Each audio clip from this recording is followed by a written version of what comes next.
ओम नमः शिवाय। शिव महापुराण रुद्र संहिता अध्याय 33 ब्रह्मचारी अवतार। नंदीश्वर बोलिया कि हे सनत कुमार, हवे परमात्मा शिवना पावन जटिल अवतार प्रेमपूर्वक सांभळो। ज्यां दक्ष पुत्री सती पोताना पिता द्वारा अपमानित थईने एमनो ज यज्ञमां शरीरनो त्याग करीने हिमालयने त्यां मेनाथी उत्पन्न થઈ ત્યારે સખીઓની સાથે વનમાં જઈને વિહાર કરવા લાગી।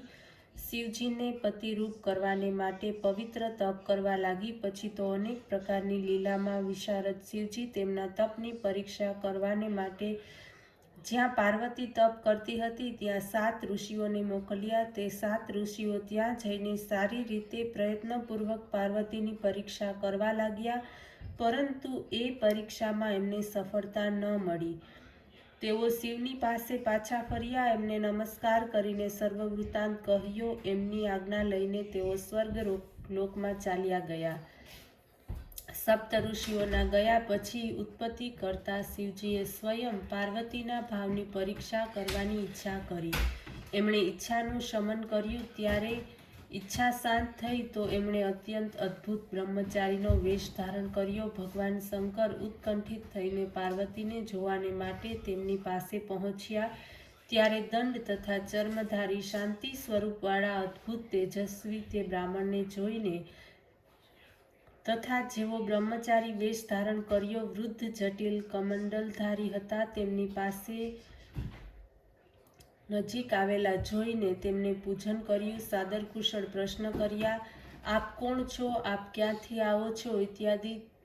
ત્યારે પાર્વતીના આ પ્રમાણે પૂછવાને પરિણામે તે બ્રહ્મચારી બ્રાહ્મણ પાર્વતીના ભાવોની પરીક્ષાના વિચારથી બોલ્યા, હું સ્વેચ્છાથી વિચરણ કરનાર એક બ્રહ્મચારી બ્રાહ્મણ તથા તપસ્વી છું, જે બીજા સૌને સુખ આપતો રહું છું, એમાં કંઈ સંશય નથી। એમ કહેતા પોતાના રૂપને છુપાવીને બ્રહ્મચારી વેશમાં ભગવાન શંકર પાર્વતીની પાસે જઈને બોલ્યા, હે મહાદેવી, હું શું કહું? કંઈ કહી શકતો નથી। ઘણું અનર્થકારી મહાવિકૃત વૃત્તાંત નજરે પડે છે। તમે આ નવીન અવસ્થામાં જ્યારે કે તમે સર્વ સુંદર ભોગોના સાધનોને યોગ્ય અને અનેક ઉપચારો દ્વારા સુખોને પ્રાપ્ત કરી શકો છો, તો તમે વ્યર્થ તપ શા માટે કરી રહ્યા છો? તમે કોણ છો? કોની પુત્રી છો? કયા કારણથી આ નિર્જન વનમાં આ કઠિન તપ કરી રહ્યા છો, જે પ્રયાતમાં મુનિઓથી પણ થઈ શકતું નથી? ત્યારે એમના આ પ્રકારના વચનો સાંભળીને પરમેશ્વરી પાર્વતી હસીને પ્રેમપૂર્વક એ બ્રહ્મચારીને કહ્યું, હે મુનિ, હવે મારું સર્વ વૃત્તાંત સાંભળો। મારો જન્મ આજ ભારત વર્ષમાં હિમાલયના ગૃહમાં થયો છે।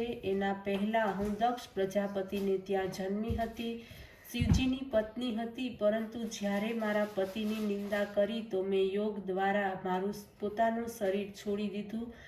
હવે આ જન્મમાં મારા ભાગ્ય વસાત શિવ મળ્યા તો ખરા, પરંતુ મારા દુર્ભાગ્યને લઈ કામને ભસ્મ કરી મને ત્યાગીને ચાલ્યા ગયા છે। આ કારણથી હું ગુરુ વચનથી બદ્ધ ઘણી લજ્જિત બની પિતાને ત્યાંથી ચાલી આવી છું। મેં મારા મન, વચન અને કર્મથી શિવજીનું જ પતિ ભાવથી વર્ણન કર્યું છે, એમાં કોઈ શંકા નથી। જો કે હું જાણું છું કે વસ્તુ દુર્લભ છે, એમનું મળવું કઠિન છે, તો પણ ઉત્સુકતાવશ હું મારા આ તપમાં લીન છું। મને ઇન્દ્રાદિક દેવતાઓ સહિત વિષ્ણુ અને બ્રહ્માની આવશ્યકતા નથી। હું તો કેવળ પિનાકધારીને જ પ્રાપ્ત કરવા ચાહું છું। પાર્વતીના આવા નિર્ણયાત્મક વચનો સાંભળીને બ્રહ્મચારી રુદ્રે હસતા હસતા કહ્યું, હે દેવી હિમાલયની પુત્રી, તમારી આ બુદ્ધિ શું યોગ્ય છે?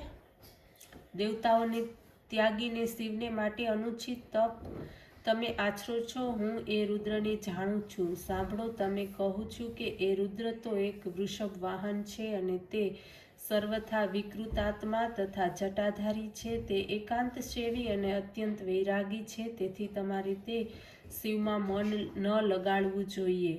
ક્યાં બધા સર્વરૂપાદિ ગુણોથી વિરુદ્ધ શિવજી છે?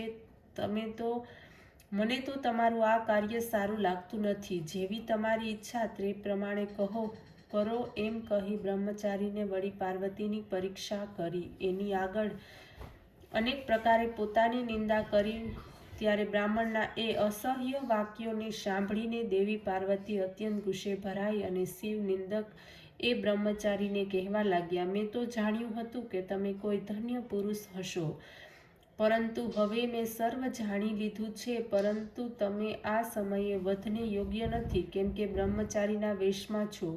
અન્યથા તમારા જેવા ધૂર્તની તેમજ શિવ નિંદકની તો અન્ય ગતિ જ કરવી જોઈએ. એ બહિર્મુખ, તું શિવને જાણતો નથી. મને પશ્ચાતાપ છે કે મેં તારી પૂજા કરી. જે માણસ તત્વ જાણતો નથી, તેથી શિવની નિંદા કરે છે, એના સંચિત પુણ્યનો નાશ થાય છે. શિવના દ્વેષીનો સ્પર્શ કરવાથી તો પ્રાયશ્ચિત કરવું જોઈએ. હે દુષ્ટ, તે જે આ કહ્યું કે હું શિવને જાણું છું, તો તું પરમ પ્રભુ શિવને નિશ્ચિતપણે જાણતો જ નથી. માયાથી અનેક રૂપધારી શિવજી જે હો તે, પરંતુ તે મનોરથને આપનાર વિકાર રહિત સજ્જનોને પ્રિય છે. આમ કહી દેવી શ્રી પાર્વતીએ શિવ તત્વનું વર્ણન કર્યું, અવિનાશી શિવ તત્વની પ્રશંસા કરી. દેવીની વાણીને સાંભળીને બ્રાહ્મણ બ્રહ્મચારી ઉત્તર આપવા તૈયાર થયા. ત્યાં જ પાર્વતીએ પોતાની સખી વિજયાને કહ્યું, સખી, આ બ્રાહ્મણને અધમ ફરી પાછો કંઈ કહેવા ઈચ્છે છે તેને મના કરો, અન્યથા તે અવશ્ય શિવની નિંદા જ કરશે. શિવ નિંદકને જ પાપ લાગતું નથી, પરંતુ તેના સાંભળનારને પણ પાપના ભાગીદાર થવું પડે છે. શિવના સેવકોને માટે તે ઈચ્છવા યોગ્ય છે કે જે શિવ નિંદક હોય તેને પૂરો કરવો. જો બ્રાહ્મણ હોય તો તેને છોડી દેવામાં અથવા પોતે જ તે સ્થાન છોડીને ચાલ્યા જાય. આ દુષ્ટ ફરીથી શિવની નિંદા કરશે. વળી બ્રાહ્મણ છે કે એટલા માટે મારવા યોગ્ય નથી, તેથી તેનો ત્યાગ જ યોગ્ય છે. હું આ સ્થાનનો ત્યાગ કરીને અન્યત્ર ચાલી જાઉં છું, જેનાથી આ મૂર્ખની સાથે કદી સંભાળનો પ્રસંગ ન આવે. હે મુનીશ્વર, પાર્વતીએ આમ કહીને ચાલવાને માટે જ્યાં પગ ઉપાડ્યા, ત્યાં જ સાક્ષાત શિવે તેમનો હાથ પકડી લીધો. પાર્વતી જે રૂપમાં તેમનું ધ્યાન કરતી હતી તેવું જ દિવ્ય રૂપ ધારણ કરીને શિવ પાર્વતીને દર્શન આપ્યા. અને નત મુખવાળી પાર્વતીએ કહ્યું,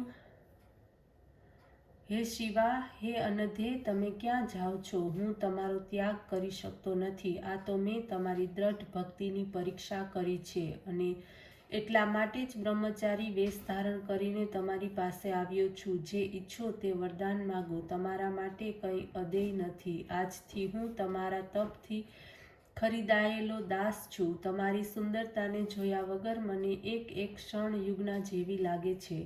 હે પ્રિયે, હવે તમે લજ્જા છોડો, કારણ કે તમે મારી સનાતન પત્ની છો. ચાલો, હું તમારી સાથે શીઘ્ર કૈલાસ પર જ આવું છું. જ્યારે દેવેશ આ પ્રમાણે કહ્યું તો પાર્વતીને અત્યંત આનંદ થયો. કઠિન તપનું સર્વ દુઃખ ભૂલી ગઈ. પછી શિવના એ દિવ્ય રૂપને જોઈને લજ્જાથી નીચે મુખ કરી પ્રેમપૂર્વક બોલી, હે દેવેશ, જો આપ પ્રસન્ન છો અને મારા ઉપર કૃપાવત છો તો તમે મારા પતિ થાવ. પછી તો શિવે સવિધિ પાર્વતીનું પાણી ગ્રહણ કર્યું અને કૈલાસની યાત્રા કરી. આ રીતે શિવના બ્રહ્મચારી અવતારને મેં આપની સમક્ષ કહી સંભળાવ્યો છે. આ પાપ રહિત ઉત્તમ કથાને પ્રેમપૂર્વક સાંભળે કે સુખી થઈ ઉત્તમ ગતિને પ્રાપ્ત કરશે. આ પ્રમાણે શિવના 84 અવતારની કથા પૂર્ણ થઈ. ઓમ નમઃ શિવાય.